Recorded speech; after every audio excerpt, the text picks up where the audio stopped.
Now we're going in a little bit deeper, Mm-hmm. tiny bit deeper. So, what is your opinion on the German stories of World War One and Mm-hmm. World War Two being mostly overshadowed by the Allied stories? Yes, so this is something for the young people that are listening right now. If you're going to start a war, you better not lose. Yeah. Yeah, yeah, If you're going to start a war and you're losing, you're going to have a bad time, and everything that is going to be written, talked, or made movies about this conflict is going to put you in a negative light. And you saw this with Germany with World War One. There was a very, very, very long delay before people started to question the narrative Germany caused it all. Mhm. And I actually learned this myself in history class in school, which was the late 90s, early 2000s. The singular guilt of Germany as a cause for World War One. And thankfully now this has this is starting to waver, and Yeah. people are realizing it was way more complex than this. And Germany suffered really, really badly after World War One. I mean, we paid. Germany was forced to pay huge reparations after World War One, Yep. and we Yep. actually finished paying these reparations, I think, in 2011. Not long ago. Yeah, no, not long ago. So almost Yeah. 100 years of payments, and so don't lose. And World War II is the same. I mean, it's quite obvious who started it and why, but the general narrative nowadays is that for some reason, in January of 1933, all the German people woke up and suddenly, for no reason at all, Yeah. started to vote for Hitler, which is Mhm. something that I was taught as well. And I thought to myself, I don't That's think not so. true. I don't think so. This cannot be true. You can't change your political opinion during the course of just a few weeks. And then I started looking into it.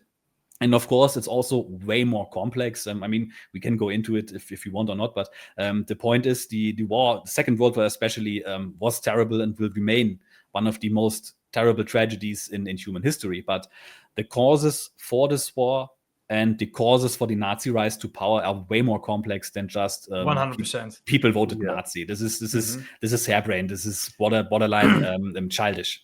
Yeah, it's the problem nowadays that people are so entitled to their own opinions, and everybody can spout out their opinions, right? And people, if you're not on this side, then you're bad. If you're not on that side, Right. then you're bad, right? Yes. There's no in between. There's no. It's only black and white for Yes. a lot of people, and I think Yes. now with also what internet brings is more opinions, and which is also a good side in the sense of that you can talk about these topics and then dive deeper into this type of. What's like the right word? Very impossible to completely unravel in a week or a day, if you know what I mean, right? Yes. It's yes.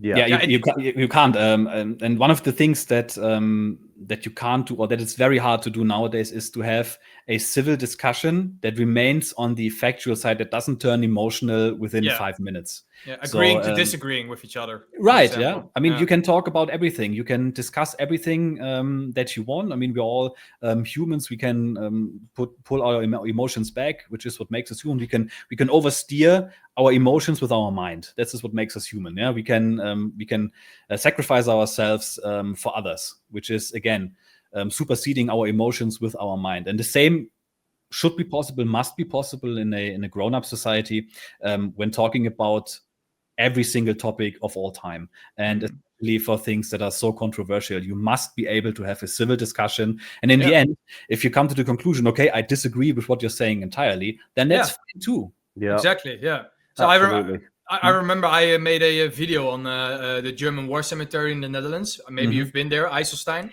Not yet, no. Oh, it's a really big one. So it was one of my first videos, and then in that video I explained that the difference between Wehrmacht and Nazis and SS and all that stuff, and that not what people say like, oh, they heard the Germans in World War II, they were bad, and then I'm like, what you're doing as well, the individual story of a soldier is, you could say 90% of those people were not actual bad people. They were. if you know what I mean, right? They were in the army. Yeah, it's a little bit hard to say, but it's hard to say, yeah, because classifying people as bad and good. I mean, there were obviously there were people that were in these political organizations, and they were true believers. 100%. They believed in the racial segregation. They believed in the pogroms of the Jews. 100%. Yeah. And you have to talk about why that was, and that these people were morally unjustifiable. But there were also others who were drafted when they were 17 or 18 or 19 years old. There were people who were put in the Hitler Youth at age 6 or 7 and were indoctrinated from a very young age. And I mean, there are a lot of people that said, that are going on and on about, I would have resisted and I would have opened my mouth. Yeah, that's always after the fact. You wouldn't. No, you wouldn't have. No, you wouldn't have. And if you had, your entire family would have gone to the camps. So there were same in the Netherlands and in France. You hear in the Netherlands as well. Like you hear a lot of people say, "Oh, I would have joined the Dutch resistance." And I'm like, no, you wouldn't. No, trust me, no, you wouldn't. No, you wouldn't have. Especially if you've experienced death and grievous bodily injury by firearms, or if you've witnessed a neighbor getting executed in the street. Yeah, fuck, you would have. You would have kept your mouth 100%. Shut and just went along with the times. It's a surefire way to piss me off when people say stuff like that. And Sander will probably attest. I just haven't got the patience for it at all. I get it. I mean, it's not to denigrate. I mean, these people are entitled to what they are thinking, of course. But if you look at the stories of the people who actually did speak out, I mean, they're all, considered heroes now, but the war might have as well turned the other way, and they would have been forgotten, or they would have been remembered as traitors, as dirty communists. And it's only because the war was lost that these people get hailed as heroes, which is good for them because it was an heroic effort, and I'm certain that they knew that they were going to die. But I mean, some of them were shot and put in a ditch in Berlin and just left to rot. So I mean. This is okay with your life. In hindsight, it's always easy to say what you would have done, but when you're in the moment, like, no, definitely not. No. You want anything to add to that, Sean? Or no, I don't think so. It's pretty it makes perfect sense. I think the way you answered that, Jay, was spot on and very in line with my own beliefs, and I'm sure Sander as well. So I said 90%. That's maybe a little bit over exaggerated, but. Like I said, my head goes all everywhere, but you probably know what I mean, right? Yeah, I mean, this is the same thing with people in war.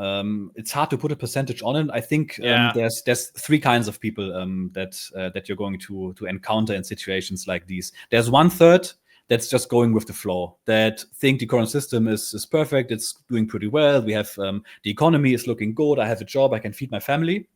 I'm all for this. Then you have 1/3 that's going to be against it, no matter what's going to happen. And then you have 1/3 that's kind of on the fence, and they're just going with the flow. And I think you can project this on everything. It's the same in wartime. Many people that I know as well, we're always going on about, I just want to go get into combat. I want to be sent in country, and I want to go on patrol, and I'm going to shoot all the Hajis and whatever. And I was always telling him, you don't know how it's going to be the first time you're getting shot at.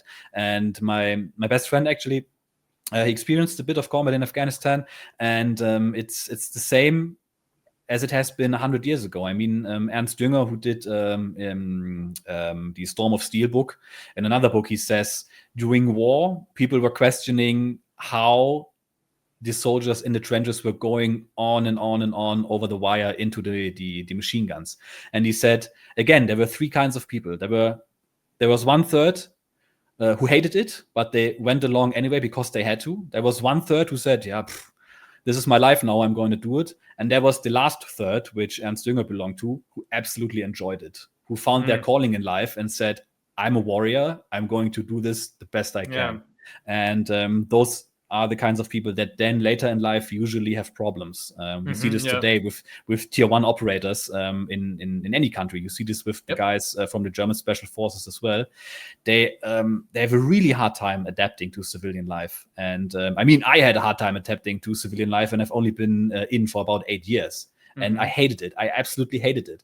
And being a tier 1 operator and then getting out, no perspective whatsoever, arguing about shopping carts at the mall with some old lady.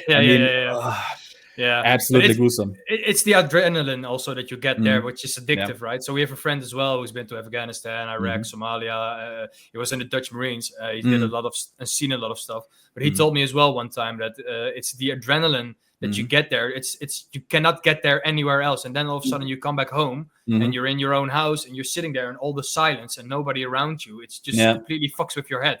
It's like a whole different world. That's why a lot of people now are going back as well. That's why you see in Ukraine, like a lot of foreign soldiers going back who were in the ex-military or are in the military, who now have a chance to fight again somewhere, and then they go to those places just to get that rush again and that brotherhood. And absolutely. I mean, if you're a warrior and you've discovered that you're a warrior, you're never going to let it just put it in a cupboard or something. And the funny thing about this is what I intended to say. These 3 groups that I talked about, you only know to which group you belong when it happens to you. You can't train for it. You can't prepare yourself for it. I mean, you can train the best you can, but the moment the first bullet comes flying over your head and you realize somebody is actually trying to kill me and they are trained to, this is a whole new experience, and you can't know it beforehand. You can't simulate wartime stress. I mean, book your own battlefield tours on trailsofhistory.com.